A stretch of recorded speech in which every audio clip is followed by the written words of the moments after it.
Hello everyone, welcome to the commerce JRF Adda platform. This is Saumya here. चलिए आज का session start करते हैं और आज से आपके लिए एमसीक्यूज की सीरीज स्टार्ट करी है। हर यूनिट से टॉप 50 एमसीक्यूज में कराने वाली हूँ। तो जितनी भी 10 यूनिट्स है तो 10 यूनिट्स में 50-50 एमसीक्यूज मैं आप लोगों को कराऊंगी। क्योंकि अभी क्या है, जितना मैंने पुरानी जैसे यूनिट 1, यूनिट 3, यूनिट 9 मैंने काफी डिटेल में पढ़ा चुकी हूँ, मैं वो आप जाके चेक कर सकते हैं। अब जो जो इंपॉर्टेंट चीजें हैं वो एमसीक्यू के थ्रू मैं आपके कॉन्सेप्ट क्लियर कर दूंगी, ठीक है, जो छूट गया है जो रह गया है। अब बात करते हैं यहाँ पे जो 50 एमसीक्यूज है, तो इसका मतलब बिल्कुल भी ये नहीं है कि मैंने एमसीक्यू कराया, आपने उसको याद कर लिया, आपने उसे रट लिया और आपने एग्जाम क्लियर कर लिया। तो ये बहुत बड़ी मिसअंडरस्टैंडिंग है आप लोगों को। ऐसे एग्जाम बिल्कुल क्लियर नहीं होगा। दो एडवाइस हमेशा मैंने आपको हमेशा से दी है स्टार्टिंग में।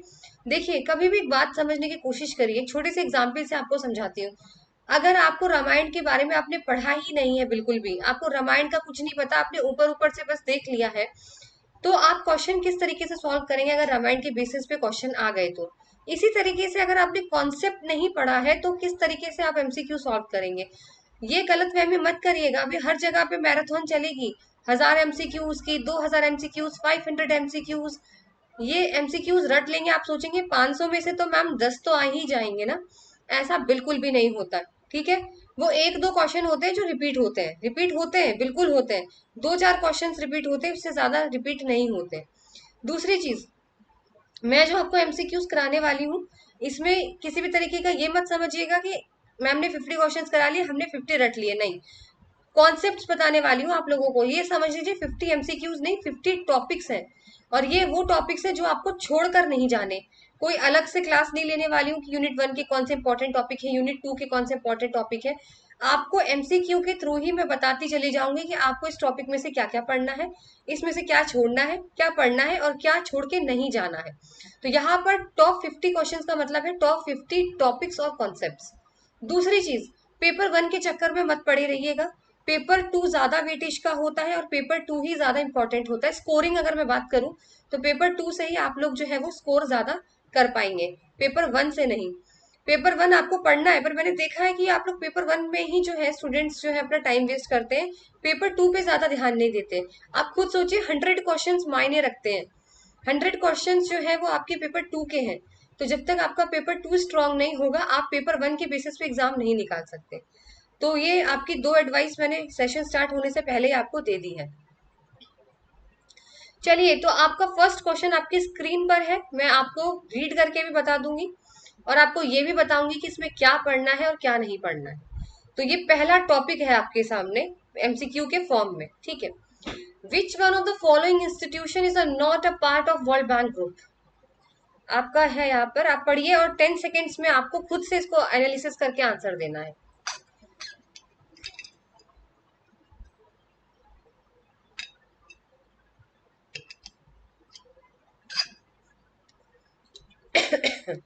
सॉरी। आप सिर्फ एक क्वेश्चन के लिए ज्यादा से ज्यादा आपको 10 सेकेंड्स देने हैं पढ़ने के लिए, और 5 सेकेंड्स के अंदर, यानी टोटल अगर मैं बात करूँ 15 to 20 सेकेंड्स में आपका क्वेश्चन सॉल्व हो जाना चाहिए। अगर आपको नहीं आता तो आप जो है वो you can take some time, but लेकिन आपको 15 to 20 सेकेंड्स में क्वेश्चन सॉल्व कर लेना चाहिए, टाइम ज्यादा नहीं रहता है। अब देखिए यहाँ पर क्या बोला है। Which one of the following institution is not a part of the world bank group. World bank group का कौन सा पार्ट नहीं है। तो आपको जब तक ये नहीं पता होगा कि वर्ल्ड बैंक ग्रुप के कौन कौन से पार्ट होते हैं, तो आप लोग किस तरीके से सॉल्व करेंगे क्वेश्चन, आप मुझे बता दीजिए। क्या आप कर सकते हैं सॉल्व। अभी मैंने क्वेश्चन कराया, आपने इसको रट लिया, चलिए मैंने आपको बता दिया इसका आंसर ये है और आपने वो रट लिया, उस पे भी आपसे क्वेश्चन सॉल्व नहीं होगा आगे चल के। तो अब मैं आपको बताती हूँ पहले तो इसका आंसर, फिर मैं बताती हूँ इस टॉपिक में आपको क्या क्या चीजें करके जानी है। सबसे पहला टॉपिक वर्ल्ड बैंक के बारे में पूछ लिया गया है। तो वर्ल्ड बैंक के आपके कितने ग्रुप होते हैं, पहले आपको वो याद रखना है। तो आईबीआरडी ग्रुप होता है, जी मैम बिल्कुल होता है। आईडीए होता है, बिल्कुल होता है। मीगा होता है, मल्टीलेटरल इन्वेस्टमेंट गारंटी एजेंसी, ये भी होता है। क्या बीआईएस आपने पढ़ा है, the bank for international settlement, ये वर्ल्ड बैंक का ग्रुप का नहीं होता। सो आपका आंसर होगा आंसर नंबर 4। नॉट पूछा है, क्वेश्चन में कंफ्यूज मत होइएगा। नॉट किस, कहाँ पे नॉट लगा है, कहाँ पे नहीं लगा, ये बहुत केयरफुली आपको पढ़ना है। तो इसका आंसर जो होगा वो होगा आपका answer number 4, BIS, bank for international settlement is not a part of the world bank group. अब आपको इसमें क्या याद करना है, ये ढंग से आप सुन लीजिए। ठीक है। आपको सारे वर्ल्ड बैंक के ग्रुप के नाम याद रखने हैं, ये तो बात की बात है। वर्ल्ड बैंक ग्रुप कब आया था, कौन से कॉन्फ्रेंस से आया था, ब्रिटेन वुड एग्रीमेंट से आया था मैम। वर्ल्ड बैंक ग्रुप कब आया था, इसके मेंबर्स कितने हैं, सबसे इंपॉर्टेंट इसके फीचर्स और इसके प्रिंसिपल्स क्या है, इसके ऑब्जेक्टिव क्या है वर्ल्ड बैंक ग्रुप का। ठीक, उसके बाद इसके सारे पार्ट्स याद रखने हैं। इंस्टीट्यूशन जैसे आईबीआरडी, अब आईबीआरडी छोड़ना नहीं है, आईबीआरडी का स्टैब्लिशमेंट डेट, ईयर, मंथ सारा याद रखना है और ये किस लिए काम आता है। आईडीए का आपको डेट याद रखना है, मीगा का आपको डेट याद रखना है और ये किस काम आता है, ये आपको सारा याद रखना है। आया आप लोगों को समझ में। अब मैं आपको थोड़ा सा यहाँ पे बता देती हूँ, मैं लेके आ रही हूँ स्लाइड्स, मैं आपको ओरली बता देती हूँ। तो सबसे पहले आईबीआरडी 1944 में आया था। तो इसके 5 ग्रुप्स होते हैं। देखिए, मैं मेरा मोटिव ये है कि अगर ये टॉपिक मैंने नहीं भी पढ़ाया, पर मैंने ये टॉपिक पढ़ाया हुआ है, आप जाके चेक कर सकते हैं, लेकिन फिर भी मैं आपको यही की यही याद करा दूंगी ये चीजें, ठीक है। वर्ल्ड बैंक ग्रुप के जो है वो 5 पार्ट्स होते हैं, 5 इंस्टीट्यूशंस होते हैं। सबसे पहला आईबीआरडी होता है, international bank for reconstruction and development. Established हुआ था 1944 में और इसका सिर्फ काम होता है प्रोवाइड द डेट फाइनेंसिंग। क्या प्रोवाइड करता है, डेट देता है ये, ठीक है। इसका इतना कीवर्ड याद रखिए। दूसरा है आईएफसी, 1956 के अंदर आया था, बिल्कुल याद रख लीजिए। इसका काम होता है प्राइवेट सेक्टर की हेल्प करना, प्राइवेट सेक्टर को फाइनेंस करना। मैं आपको कीवर्ड के थ्रू याद करा रही हूँ, पूरी थ्योरेटिकल याद नहीं कर रहा कुछ भी। आईबीआरडी 1944 क्या करता है, debt financing. IFC international finance corporation 1956, notes बना लीजिए, आगे लिख दीजिए प्राइवेट सेक्टर, कहीं भी प्राइवेट सेक्टर आ जाए IFC. IDA international development association 1960, इसका मतलब होता है इंटरेस्ट फ्री लोन देना, इंटरेस्ट फ्री लोन इसका कीवर्ड है। International centre for settlement of investment disputes, इसके फुल फॉर्म में ये आ गया डिस्प्यूट्स, इसका मतलब ये क्या करता है, डिस्प्यूट्स को सेटल करता है। 1966 इसका कीवर्ड हो गया डिस्प्यूट सेटलमेंट करना। लास्ट है आपका मीगा, मल्टीलेटरल इन्वेस्टमेंट गारंटी एजेंसी, 1988 के अंदर आया था। इसके 2 कीवर्ड है, एक इंश्योरेंस प्रोवाइड कराना, किसी भी रिस्क के अगेंस्ट इंश्योरेंस प्रोवाइड कराना, दूसरा पॉलिटिकल रिस्क इंक्लूड करना। ये 2 चीजें इसके कीवर्ड है। अब आपको कुछ रटना नहीं है, आपको सिर्फ लिखना है इंटरनेशनल आईबीआरडी 1944, इसका कीवर्ड है debt financing. International finance corporation 1956, private sector को हेल्प करता है। IDA international development association 1960, interest free loan देता है। आईसीएसडी सेटलमेंट डिस्प्यूट, तो डिस्प्यूट सेटल करता है 1966। लास्ट है मीगा, मल्टीलेटरल इन्वेस्टमेंट गारंटी एजेंसी। मीगा का जो है वो आपको 2 पॉइंट याद रखने, 1988 प्लस इंश्योरेंस प्रोवाइड करना, दूसरा पॉलिटिकल रिस्क इंक्लूड करना।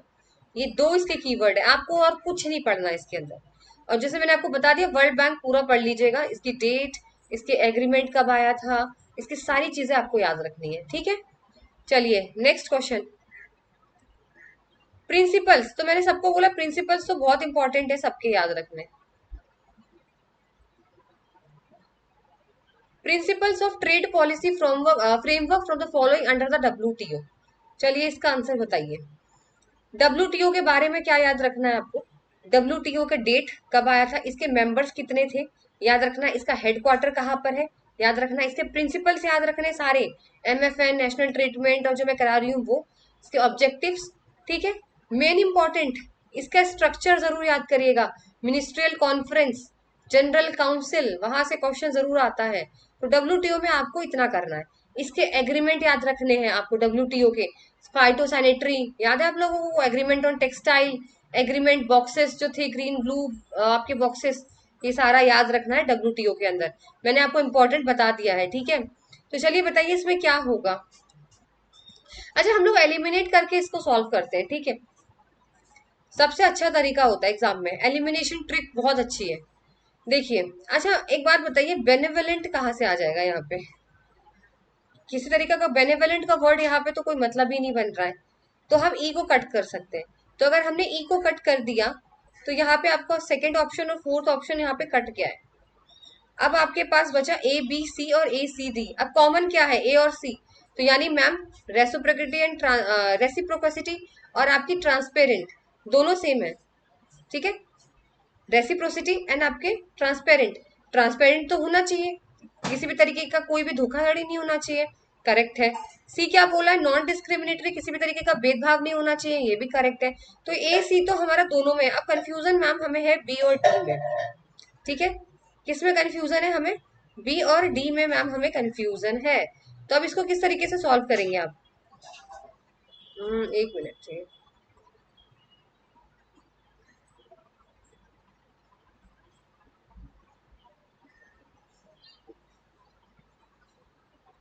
ठीक है।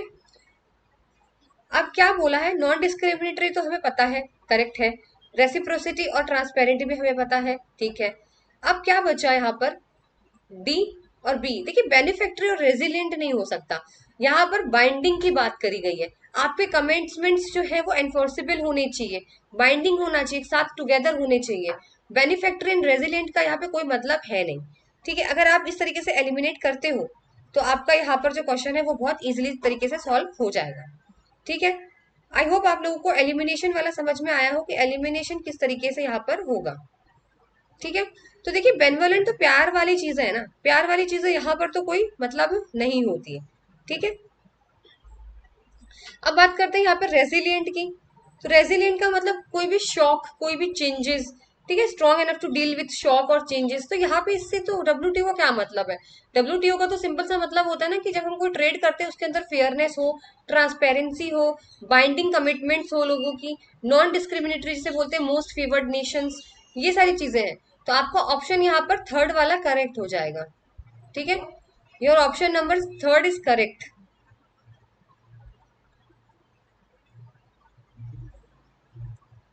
थर्ड ऑप्शन आपका यहाँ पे करेक्ट हो जाएगा। आप चाहे तो यहाँ पे नीचे आंसर मैंने दिया हुआ है, नोट डाउन कर सकते हैं। ऑप्शन नंबर थर्ड ए सी और डी आपका यहाँ पर ऑप्शन सही रहेगा, क्योंकि ट्रांसपेरेंसी है, बिल्कुल है। रेजिलिएंट तो शॉक से डील करने का होता है, ये मतलब नहीं है।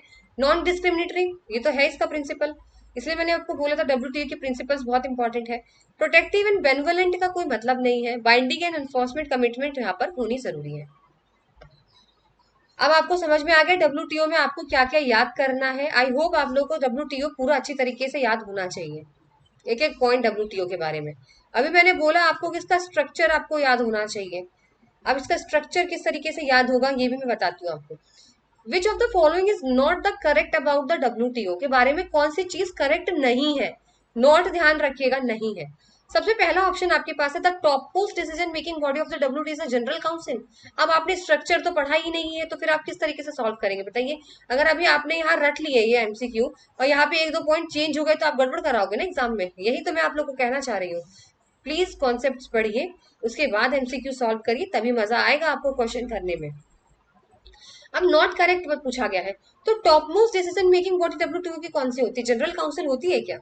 बिल्कुल भी नहीं होती मैम, जनरल काउंसिल कहाँ से हो जाएगी। जनरल काउंसिल से पहले उनके ऊपर अथॉरिटी एक और बैठती है जिसे बोलते हैं मिनिस्ट्रियल कॉन्फ्रेंस। सबसे पहली सबसे टॉप मोस्ट डिसीजन मेकिंग होती है मिनिस्ट्रियल कॉन्फ्रेंस, जो कि हर साल 2 साल में एक बार मीटिंग करते हैं ये लोग। ये बहुत इंपॉर्टेंट पॉइंट मैंने यहाँ पे आपको ओरली बता दिया है, 2 साल में एक बार इंपॉर्टेंट मीटिंग होती है इनकी। तो ये तो फर्स्ट तो पहले रॉन्ग हो गया भाई, डिसीजन मेकिंग जनरल काउंसिल कैसे हो जाएगा मैम, ये तो गलत हो गया। One of the objective of WTO is to improve the balance of payment crisis. क्या डब्ल्यूटीओ का यही ऑब्जेक्टिव होता है कि जो भी बैलेंस ऑफ पेमेंट होता है, बैलेंस ऑफ पेमेंट माने आपका रिसिट कम है, पेमेंट आपने ज्यादा की है, क्या इस क्राइसिस को इम्प्रूव करता है ये? आप लोग याद करिए, मैंने बीओपी मैंने पुराने सेशन इसीलिए आप लोगों को करवाए हैं, बहुत अच्छे सेशंस मैंने करवाए। अब एक बात बताइए, मैंने बीओपी किसी और का कीवर्ड आपको दिया था, किसका कीवर्ड था बीओपी, कि कहीं भी बीओपी आ जाए ना तो आपका आंसर वो होगा। तो ये आंसर आपका गलत हो गया भाई। क्यों गलत हो गया? मैंने आपको बोला था कहीं भी अगर बैलेंस ऑफ पेमेंट की बात आती है इंप्रूव करने की, कि बैलेंस ऑफ पेमेंट को ठीक करना है, तो आईएमएफ आता है, डब्ल्यूटीओ नहीं आता। इंटरनेशनल मॉनेटरी फंड आता है, ना कि डब्ल्यूटीओ आता है। तो यहाँ पे आंसर गलत हो गया, यहाँ पे होता डब्ल्यूटीओ की जगह आईएमएफ। आईएमएफ का काम होता है to improve the balance of payment crisis. तो ये दोनों भी गलत हो गए। फिर आपका trade policy review is a component of WTO, अगर आपने स्ट्रक्चर पढ़ा होगा तो ट्रेड पॉलिसी रिव्यू जो है वो डब्ल्यूटीओ का पार्ट होता है। तो your option number third not correct पूछा है, तो 1 और 2 दोनों गलत हैं, तो option number 1 is the right answer. यानी फर्स्ट भी गलत है, सेकंड भी गलत है, कौन सा करेक्ट नहीं है ये पूछा है, तो ये दोनों गलत है, क्योंकि थर्ड वाला तो भाई सही है। ट्रेड पॉलिसी रिव्यू तो डब्ल्यूटीओ के स्ट्रक्चर के अंदर आता है। आ गया समझ में? इसका आंसर आप लोगों का होगा फर्स्ट एंड सेकंड, ये दोनों गलत है और क्यों गलत है वो भी मैंने आपको यहाँ पे बता दिया। इसका आंसर यहाँ पे वैसे मैंने मेंशन किए हुए हैं, आंसर है आपका 1 और 2, ठीक है, तो ये आप देख लेना। अब मैं आपको स्ट्रक्चर बता देती हूँ, देखिए हाथ की याद कहते हैं ना, साथ में आप लोग पढ़ते रहोगे ना तो याद रहेगा। स्ट्रक्चर रट लीजिए इसको, बिल्कुल रटना ही होगा इसको तो, एकदम एकदम कहते हैं ना, एकदम ढंग से बैठा लीजिए इस स्ट्रक्चर को। सबसे हाईएस्ट अथॉरिटी देखो ये रही, मिनिस्ट्रियल कॉन्फ्रेंस सबसे ऊपर है, सबसे हाईएस्ट अथॉरिटी है, जो कि 2 साल में एक बार मीटिंग करते हैं ये लोग। उसके बाद है general council, dispute settlement body और ट्रेड पॉलिसी। देखिए ट्रेड पॉलिसी रिव्यू आ गया ना, कंपोनेंट ऑफ द डब्ल्यूटीओ। अब जनरल काउंसिल में भी याद रखिएगा, गुड्स काउंसिल आते हैं, इंटेलेक्चुअल प्रॉपर्टी काउंसिल आता है और सर्विस काउंसिल आता है। ये चार्ट एज इट इज दिमाग में बैठा लीजिए। पहली है मिनिस्ट्रियल कॉन्फ्रेंस, फिर जनरल काउंसिल, उसके साथ डिस्प्यूट सेटलमेंट बॉडी, फिर trade policy review body. General council में आपके गुड्स, सर्विस और इंटेलेक्चुअल प्रॉपर्टी आते हैं। चलिए जी, अब आते हैं आपके नेक्स्ट क्वेश्चन में। ये मैंने करा दिया ना। अब आ जाते हैं यहाँ पे। चलिए ये बताइए, the term amber box, blue box, green box, ये 3 तरीके के बॉक्स किसके अंदर आते हैं? चलिए इसको बताइए। खुद को 10 सेकेंड्स दे दीजिए और सॉल्व करिए क्वेश्चन, इससे ज्यादा टाइम नहीं लगना चाहिए 1 लाइनर क्वेश्चन में।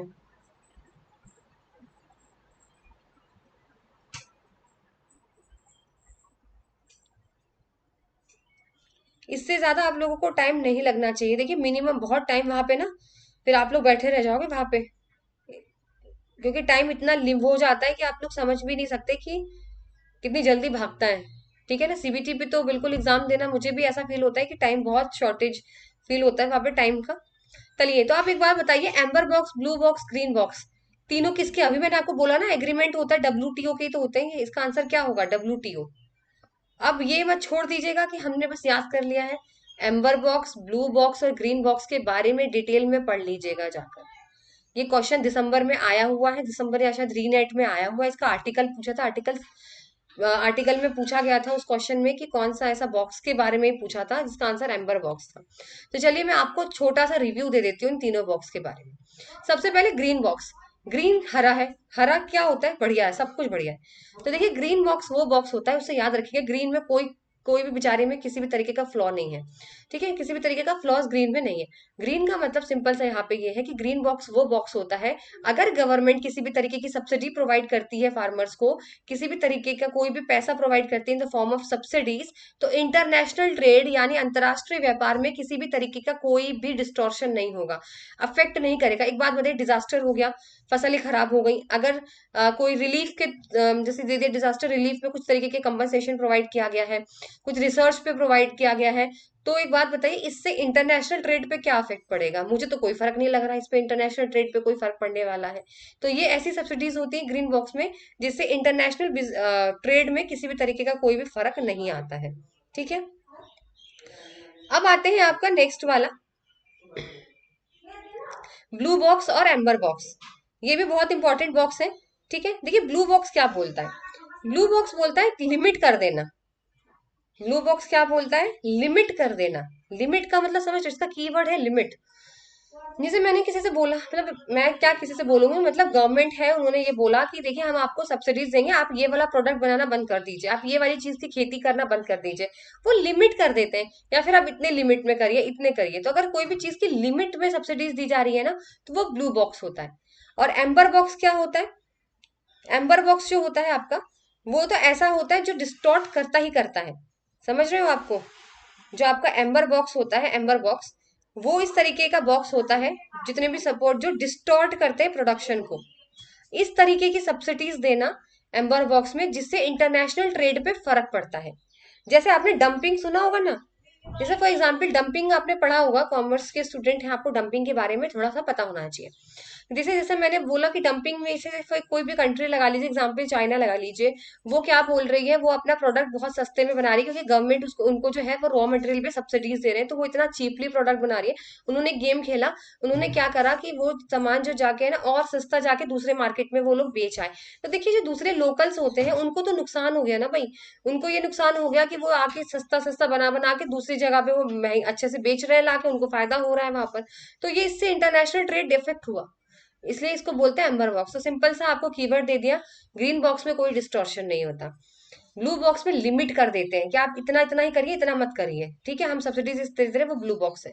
एम्बर बॉक्स होता है ऐसे सब्सिडीज देना जिससे इंटरनेशनल ट्रेड अफेक्ट होता है, तो एक ही बॉक्स है जो इंटरनेशनल ट्रेड अफेक्ट करता है, वो है आपका amber box.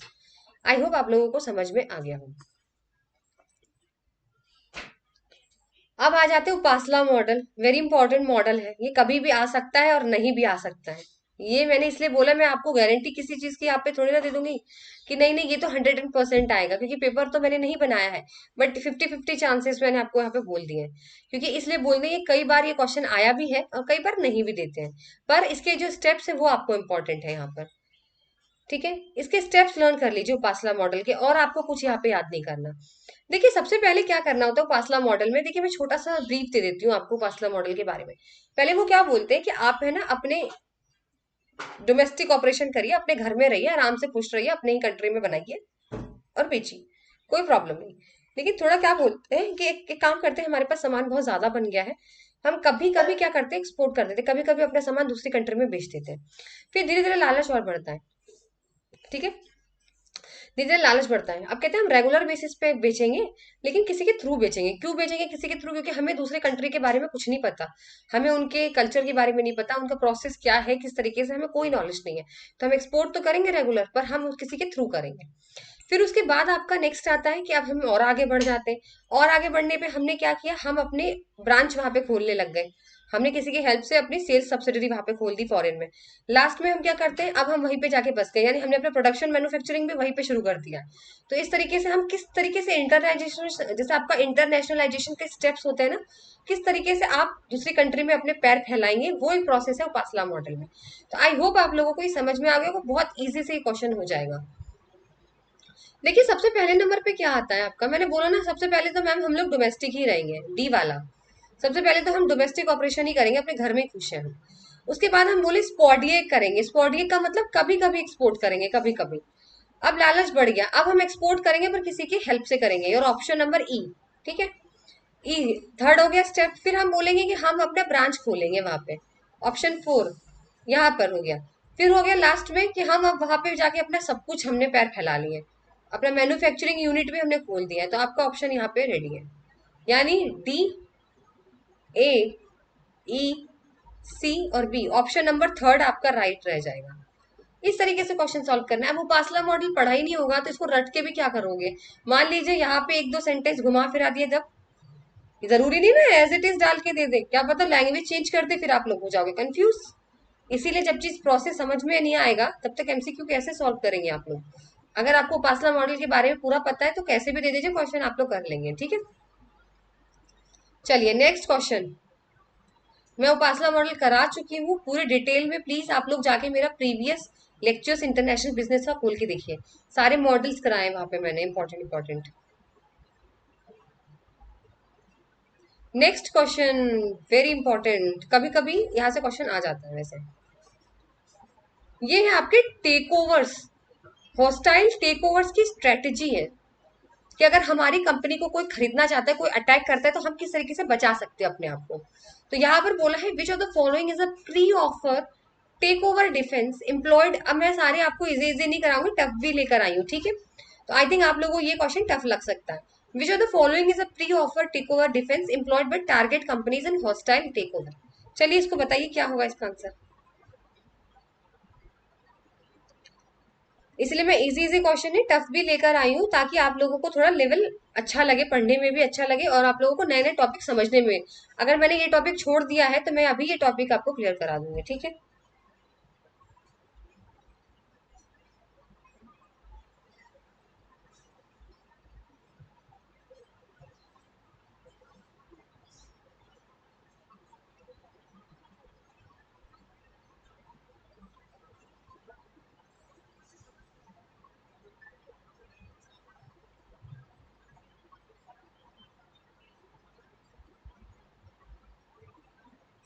Which one of the following is a pre-offer take over defense employed by the target companies in a hostile takeover? Sorry, अब इसका आंसर बताइए क्या होगा?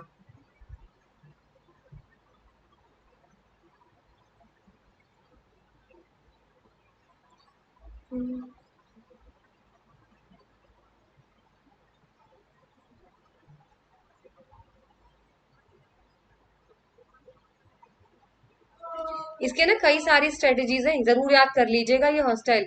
इसके अंदर ग्रीन मेल, पैकमैन, पॉइजन पिल और आपका कुछ और भी नाम से हैं, जैसे आपके स्कॉच्ड अर्थ, आपके गोल्डन पैराशूट, व्हाइट नाइट। ठीक है, ये आप लोगों को क्राउन ज्वेल, इस तरीके से बहुत सारे हैं, वो आप लोगों को पढ़ने जरूरी है। ठीक है, लेकिन यहाँ पे जो है वो मैं इतने एक्सप्लेन कर दूंगी जो जो यहाँ पर दिए हुए हैं। इसका आंसर आपका है पॉइजन पिल। ठीक है, इसका आंसर आप टिक लगा लीजिए, मैंने यहाँ पे मेंशन भी किया हुआ है नीचे, पॉइजन पिल। इस पे जरूर नोट्स बना लीजिएगा। चलिए पहले मैं आपको पैकमैन डिफेंस बताती हूँ क्या होता है। ग्रीन मेल, सॉरी, पहला पॉइंट क्या है यहाँ पर? पहला है आपका ग्रीन मेल है, या पहला है ग्रीन मेल। देखिए ग्रीन मेल क्या बोलता है, हरा मेल नहीं है ये। ठीक है, ग्रीन मेल वो वाला ग्रीन मेल नहीं होता है। ग्रीन मेल में क्या चालाकी करते हैं ये लोग, जैसे मेरी कंपनी है, मेरी कंपनी इतना मतलब वो हो चुकी है कि दूसरे आगे जो है वो मेरे पे कब्जा करना चाह रहे हैं। तो ये क्या करूंगी मैं, जो टारगेट कंपनी होगी, जैसे जो मेरी टारगेट कंपनी ही तो है, मेरे पे अटैक किया जा रहा है मेरी कंपनी पे, तो हम क्या करेंगे, हम लोग अपने ही शेयर्स खुद खरीद लेते हैं। इसका कीवर्ड आपको दे देती हूँ, repurchase of its own shares. अपने खुद से खरीद लेना प्रीमियम पे। ठीक है, अपने अपने शेयर्स खुद बाई बैक कर लेना। आ रहे हो आपको समझ में? अपना खुद के शेयर्स खुद खरीद लेना, बाई बैक कर लेना, उसे बोलते हैं ग्रीन मेल, आपकी डिफेंस स्ट्रेटजी टेक ओवर की।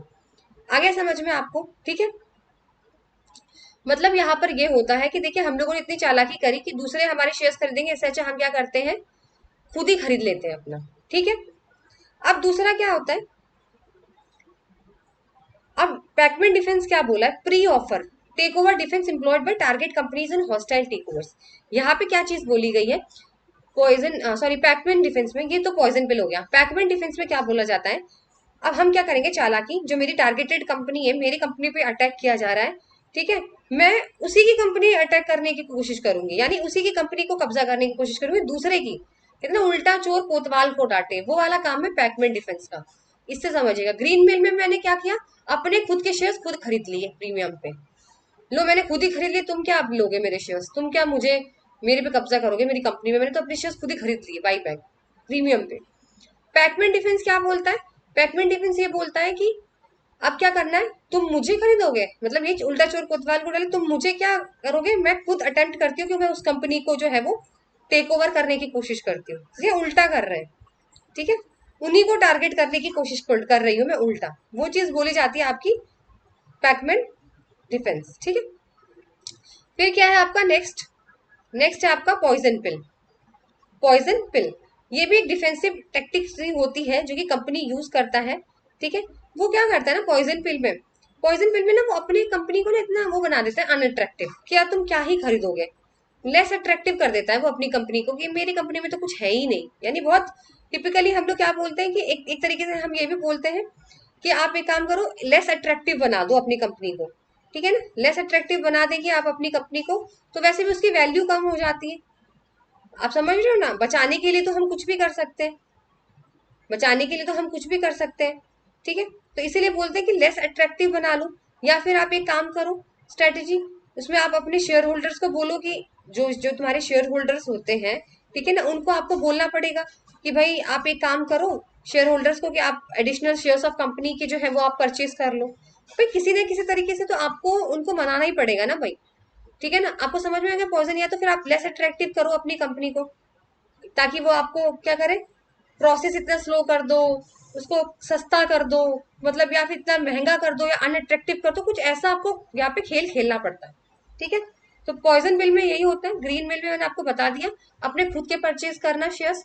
पैकमेन डिफेंस मैंने आपको यहाँ पे बता दिया है कि उल्टा चोर कोतवाल को डांटे, याद रखिएगा कि मैंने, तुम क्या खरीदोगे, मैं ही खरीदूंगा, तुम्हें मैं ही तुम्हें तुम पे टेक ओवर कर देती हूँ, मेरी कंपनी कर देगी। पॉइजन पिल क्या होता है, बहुत कम अट्रैक्टिव बना देना या इतना कॉस्टली बना देना कि तुम खरीद नहीं सकते, या इतना बेकार बना देना कंपनी को, इतना अट्रैक्टिव कि इसमें कुछ है ही नहीं, वो बोलते हैं पॉइजन पिल। ठीक है, तो इसके और भी हैं जो आप लोग पढ़ लीजिएगा। ये 3 यहाँ पर थे, मैंने आपको बता दिए हैं। ठीक है, और भी इसके बहुत सारे पार्ट्स होते हैं, देखिए बहुत सारे हैं इसके, मैं अगर अभी आपको नाम गिनवा देती हूँ इसके बहुत सारे। इसमें बहुत सारी यहाँ पर स्ट्रेटेजीज होती हैं जो यहाँ पर आती हैं। जैसे इसके अंदर आप एक और पढ़ लीजिएगा, जैसे गोल्डन पैराशूट होता है इसके अंदर, क्राउन ज्वेल होता है इसके अंदर। ठीक है ना, मैं आपको यहाँ से इंपॉर्टेंट देख के बता देती हूँ आप लोगों को कौन कौन से आप लोग पढ़ लीजिएगा। देखिए क्राउन ज्वेल का क्या मतलब होता है, क्राउन वो सर पे क्राउन वाला ज्वेल, इस तरीके से याद रखिए, कितना महंगा होता है ना वो। तो इस तरीके से ये सोचिए कि कंपनी क्या करती है इसके अंदर, कि जो अपने एक्सपेंसिव सबसे ज्यादा अच्छे वाले एसेट्स होते हैं ना, वो ये बोलती है कि हम किसी थर्ड पार्टी को दे देंगे जो हमारा दोस्त है, पर तुमको नहीं देंगे। ये क्राउन ज्वेल ज्वेल में ये वाला काम उनको धमकी दी जाती है, जो टेक ओवर करते हैं क्राउन ज्वेल में, कि एक काम करते हैं हम अपने दोस्त को दे देंगे ना अपनी मोस्ट अट्रैक्टिव, तुम्हें तो हम बिल्कुल नहीं देने वाले। तो ये होता है क्राउन ज्वेल वाला। ठीक है ना, इस तरीके से बहुत सारे हैं जो आप पढ़ोगे यहाँ पर, और भी हैं काफी सारे हैं।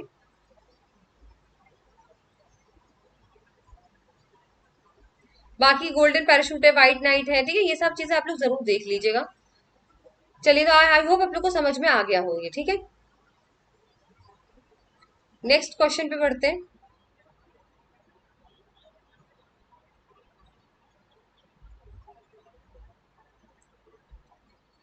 अब ये क्वेश्चन है, इसको आपको करना है, ultimately dash was replaced by the dash on the 1 जनवरी 1995। देखिए बहुत इजी क्वेश्चन है ये, कर लीजिए प्लीज आप लोग। इससे इजी क्वेश्चन क्या आएगा बताइए।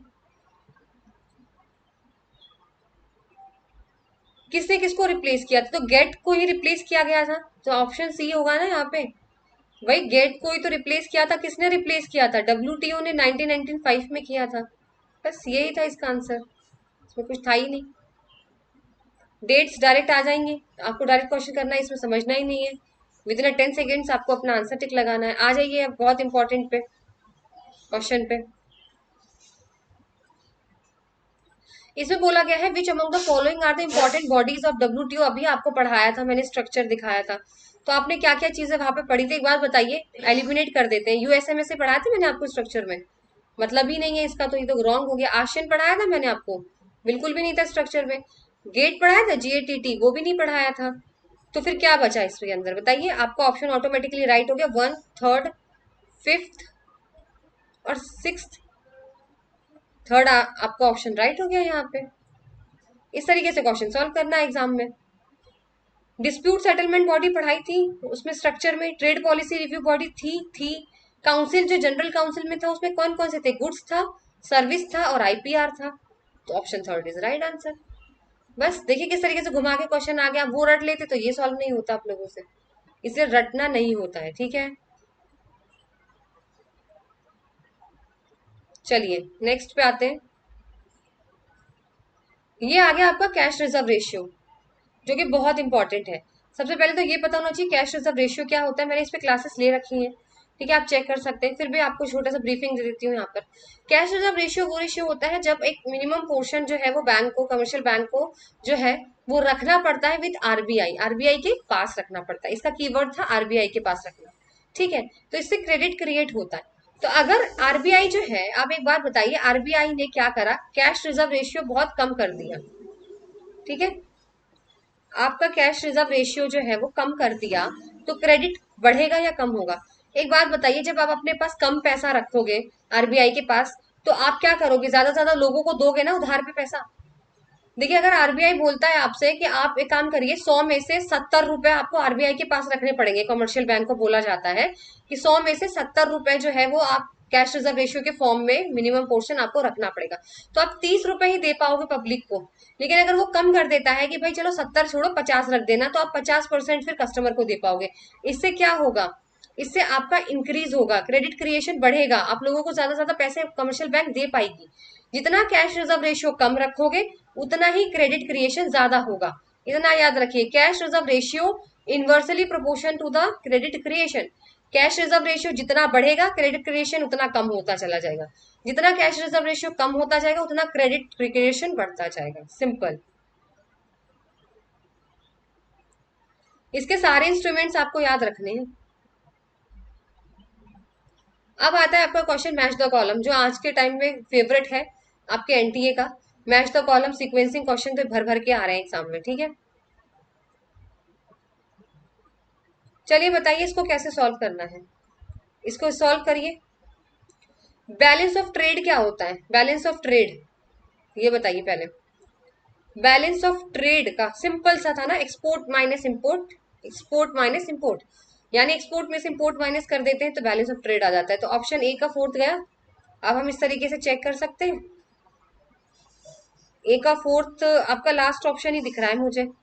लास्ट भी और फर्स्ट भी है, लास्ट भी और फर्स्ट भी। मैं इसको थोड़ा सा वो कर देती हूँ। चलिए यहां से देख लीजिए, ठीक है, ऊपर तो कुछ है ही नहीं।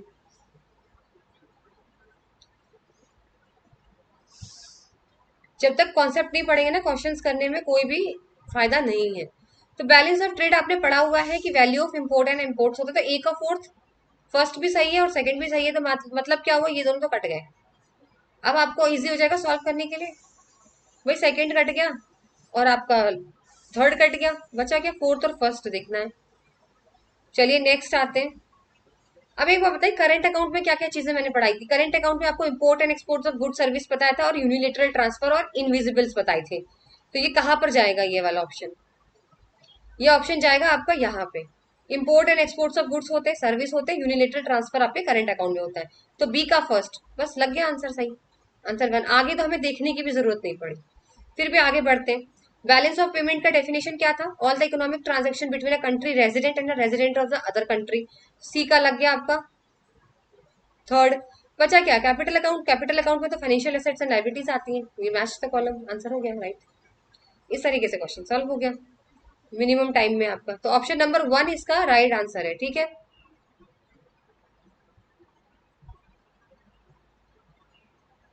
अब ये बहुत इंपॉर्टेंट क्वेश्चन है आपके सामने, फिर से अच्छी ढंग से इसको पढ़िए। इसमें पूछा गया है which of the following is the characteristic, not नहीं लगा है, is the characteristic of theory of comparative cost advantage. Comparative cost advantage किसने दिया है, ये बिल्कुल याद रखेंगे आप, ठीक है, डेविड रिकार्डो।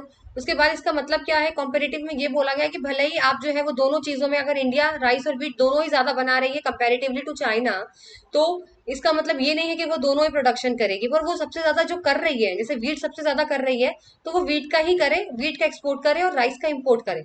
बना तो वो दोनों ही ज्यादा रही, पर जो सबसे बेस्ट जो बन रहा है वो करेगी एक्सपोर्ट वो, ठीक है। तो यहाँ पे सबसे बोला there is a full employment of the factor of production, बिल्कुल करेक्ट है। फुल एम्प्लॉयमेंट तो यूज होगा ही होगा। There are two countries two commodities and two factor of production, बिल्कुल भी नहीं। दो कंट्रीज तो होगी जैसे इंडिया और चाइना, दो कमोडिटीज भी होगी राइस और व्हीट, पर क्या टू फैक्टर ऑफ प्रोडक्शन आता है इसके अंदर? जी नहीं, इसके अंदर सिर्फ एक ही फैक्टर आता है, उसको बोलते हैं लेबर। क्या बोला जाता है, लेबर, ठीक है। लेबर होता है इसका एक सिर्फ फैक्टर ऑफ प्रोडक्शन, और कुछ नहीं होता इसके अंदर। लेबर इसका जो होगा वो फैक्टर ऑफ प्रोडक्शन होगा, तो एक ही फैक्टर ऑफ प्रोडक्शन होता है यहाँ पे। इसलिए ये वाला ऑप्शन तो रॉन्ग हो गया। ये वाला ऑप्शन क्या हो गया, रॉन्ग हो गया। चलिए नेक्स्ट बढ़ते हैं। Two countries two commodities and one factor, ये बिल्कुल ठीक है। यहाँ पे किसी भी तरीके का ट्रांसपोर्टेशन कॉस्ट नहीं होता, ये भी करेक्ट है। These countries are capital intensive, capital intensive कैसे हो जाएगा? एक बात बताइए, अभी मैंने आपको एक फैक्टर बताया था खाली, लेबर, तो ये क्या होगा, लेबर इंटेंसिव ओनली। क्या होगा, लेबर इंटेंसिव, ना कि कैपिटल, ये भी रॉन्ग। तो आपका सही कौन सा हुआ, ए, सी और डी। तो आपका थर्ड यहाँ पे राइट आंसर हो जाएगा। आया समझ में? सारे पॉइंट्स भी बता दिए मैंने। जब आपके पास एक ही फैक्टर ऑफ प्रोडक्शन है जिसको बोलते हैं लेबर, तो लेबर होता है तो लेबर इंटेंसिव होगा, कैपिटल इंटेंसिव नहीं होगा। इसका ऑप्शन नंबर थर्ड यहाँ पे सही हो जाएगा। क्वेश्चन में नॉट लिखा है कि नहीं ये जरूर पढ़ लीजिएगा। Next time match the column, her bar repeat होता है क्वेश्चन, आप लोग कहते हैं रिपीट नहीं होता, ये वाले क्वेश्चन हर बार रिपीट होते हैं। ऑथर के नेम तो हमेशा रिपीट होंगे, लगा दीजिए इसका आंसर, सबको आना चाहिए ये वाला तो। मोस्ट इजीएस्ट क्वेश्चन और स्कोरिंग करने का यही होता है थ्योरी में। एब्सोल्यूट एडवांटेज तो एडम स्मिथ ने दिया था, ठीक है। कंपैरेटिव किसने दिया था, डेविड रिकार्डो ने दिया था। तो ऑटोमेटिकली डी का फोर्थ लगा दो, दो ऑप्शन है डी का फोर्थ। तो ए का तो हमें पता है सेकंड है, ए का तो हमें पता है फर्स्ट आंसर यहाँ पे सही है। अपॉर्चुनिटी कॉस्ट हैबरलर ने दी थी, फैक्टर एंडोमेंट किसने दिया था आपका? हैकरोलिन ने दी थी। इसको लर्न कर लीजिए अच्छी तरीके से, रिपीट होता है ये क्वेश्चन, हर बार रिपीट होता है। इसलिए ए का सेकंड, बी का थर्ड, सी का फर्स्ट और डी का fourth. Option number 1 is the right answer.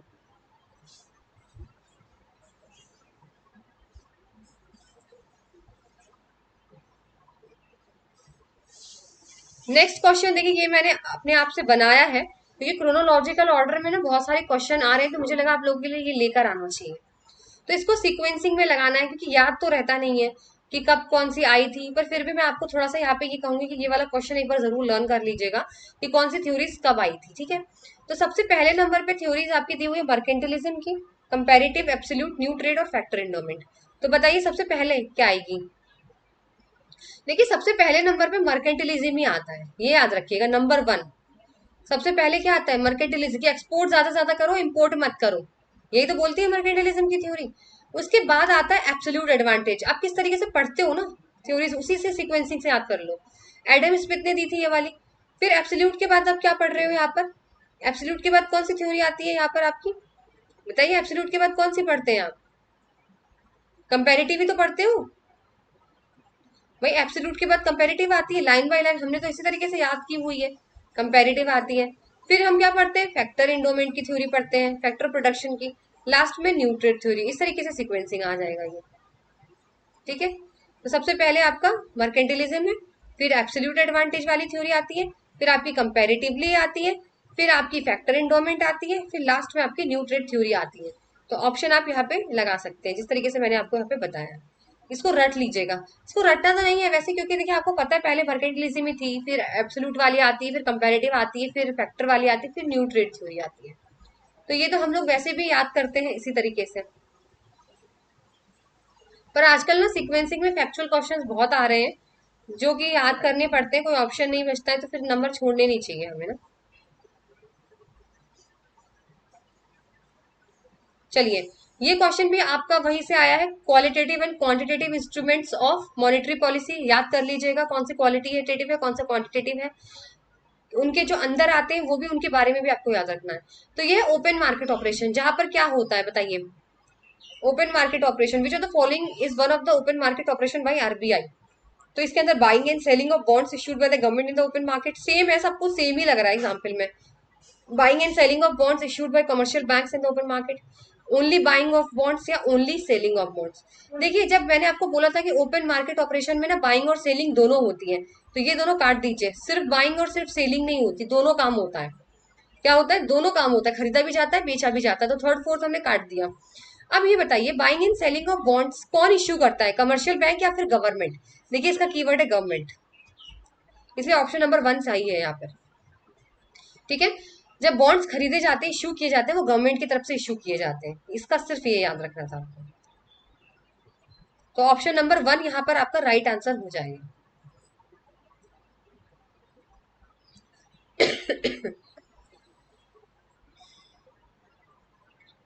अब आ जाइए नेक्स्ट क्वेश्चन पे। Dash is the rate at which RBI India lends money to the commercial bank. ऐसा वो कौन सा रेट है जिसपे आरबीआई जो है वो उधार देती है कमर्शियल बैंक को? सबसे इजी क्वेश्चन है ये। और ये भी बताइएगा कि ये क्वालिटेटिव है या क्वांटिटेटिव है, ये भी है क्वेश्चन इसमें। तो देखो रेपो रेट होता है, रेपो रेट वो रेट होता है जिस रेट पर आरबीआई उधार देती है कमर्शियल बैंक को। ठीक है, आपने टीवी पे देखा होगा रेपो रेट बढ़ रहा है रेपो रेट कम हो रहा है, इसीलिए रेपो रेट इसका आंसर होगा रेपो रेट, और ये क्वांटिटेटिव के अंदर आता है। चलिए नेक्स्ट है stages of internationalisation. Very easy question है, तो कोई भी कर लेगा। सबसे पहले डोमेस्टिक, भाई डोमेस्टिक करते हैं, फिर हम इंटरनेशनल जाते हैं, फिर हम मल्टीनेशनल जाते हैं, फिर हम ग्लोबल जाते हैं, फिर हम ट्रांजेशनल जाते हैं। तो ऑप्शन बी यहाँ पे आपका राइट आंसर है।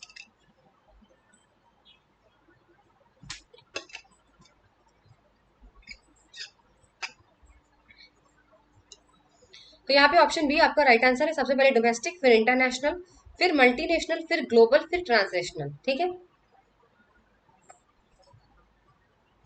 ये क्वेश्चन आया हुआ है, पीवाईक्यू है आपका। अब ये बताइए आईबीआरडी को हम लोग और क्या बोलते हैं?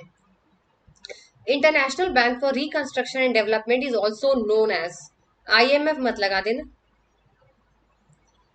आपने ब्रिटेन वुड्स कॉन्फ्रेंस पढ़ना है, आपको ब्रिटेन वुड एग्रीमेंट रट लीजिएगा, 1944 के अंदर आया था Britain would conference agreement, sorry. उसके अंदर दो दो जो यहाँ पर स्टैब्लिश्ड हुए थे, एक आईबीआरडी हुआ था और एक आईएमएफ हुआ था। इनकी डेट याद रखनी है, आईबीआरडी 1944 और आईएमएफ 1945। ठीक है। अब आईबीआरडी को क्या बोला जाता है? आईबीआरडी का दूसरा नाम वर्ल्ड बैंक है। वर्ल्ड बैंक को ही आईबीआरडी बोला जाता है। इन दोनों का ही बर्थ हुआ था by the Bretton Woods agreement in 1944। ये याद रखना था आपको, इजी क्वेश्चन था ये तो।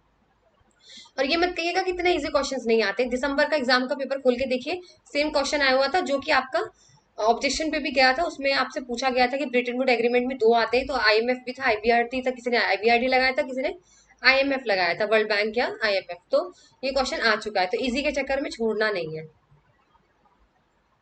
अब आता है बैलेंस ऑफ पेमेंट में क्या क्या चीजें आती हैं। देखिए मैंने ये पूरा टॉपिक कवर कराया हुआ, आप जाके प्रीवियस लेक्चर्स खोल के देखिए। लेकिन बैलेंस ऑफ पेमेंट में करंट अकाउंट भी आता है, कैपिटल अकाउंट आता है, यूनिलेटरल पेमेंट अकाउंट आता है और ऑफिशियल सेटलमेंट अकाउंट आता है। इसलिए ऑप्शन नंबर 1 आपका यहाँ पे राइट आंसर हो जाएगा। करंट अकाउंट जिसके अंदर अभी अब मैंने आपको बताया कि यहाँ पर गुड्स एंड सर्विसेज होते हैं, यूनिलेटरल ट्रांसफर्स होते हैं। कैपिटल अकाउंट में आपके फाइनेंशियल एसेट्स एंड लाइबिलिटीज और बोरोइंग्स इन्वेस्टमेंट्स होते हैं आपके। यूनिलेटरल पेमेंट में आपकी गिफ्ट्स वगैरह एक तरफ से जो आते हैं ट्रांसफर्स होते हैं वो है। ऑफिशियल सेटलमेंट रिजर्व जिसमें आपके रिजर्व्स होते हैं। ठीक है, तो यही चीज आपकी बैलेंस ऑफ पेमेंट के अंदर जो है वो इन्वॉल्व या इंक्लूड होती है।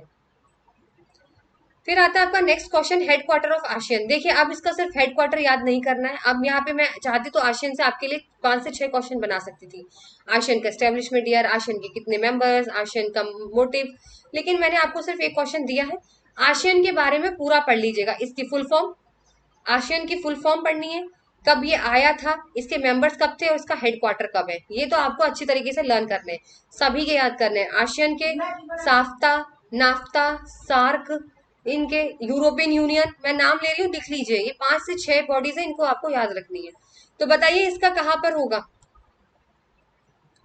आशियन कहाँ पे लोकेटेड है? अगर आशियन के बारे में पढ़ा ही नहीं होगा तो कैसे बताओगे आप, बताओ। तो इसका आंसर है इंडोनेशिया। इसका जो हेडक्वार्टर है वो इंडोनेशिया के अंदर आता है। मैं आपको इसको दिखा देती हूँ, मैं लेकर आई हूँ उसके चार्ट। ठीक है, इसमें क्या है, आशियन का full form association of south east Asian nation. ये कब आया था? 8 अगस्त 1967 इन बैंकॉक, थाईलैंड।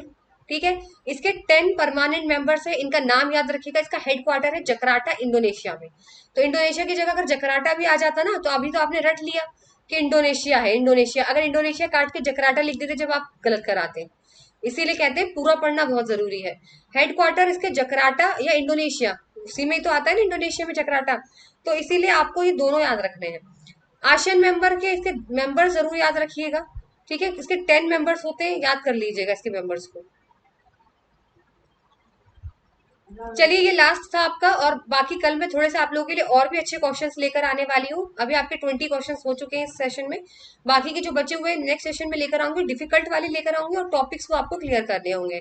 तो चलिए, सेशन अगर आपको वाकई अच्छा लगता है, क्वालिटी अगर आपको कंटेंट की समझ में आती है, तो वीडियो को लाइक एंड शेयर जरूर करिएगा और चैनल को सब्सक्राइब करना ना भूलें। और मेंबर्स प्लीज आप लोग इसके जरूर याद रखिएगा। इसके यहाँ पे मेंबर्स यहाँ पे मेंशन किए हुए हैं, Indonesia, Philippines, Vietnam, Thailand, Myanmar, Malaysia, Cambodia, Laos, Singapore and Brunei.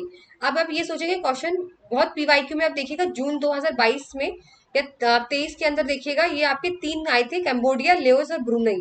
ये आपसे पूछा गया था कि किसके मेंबर्स हैं ये, तो ये आशियन के मेंबर्स है। तो इसको आप लोग चाहे तो निमोनिक्स बना के याद कर सकते हैं।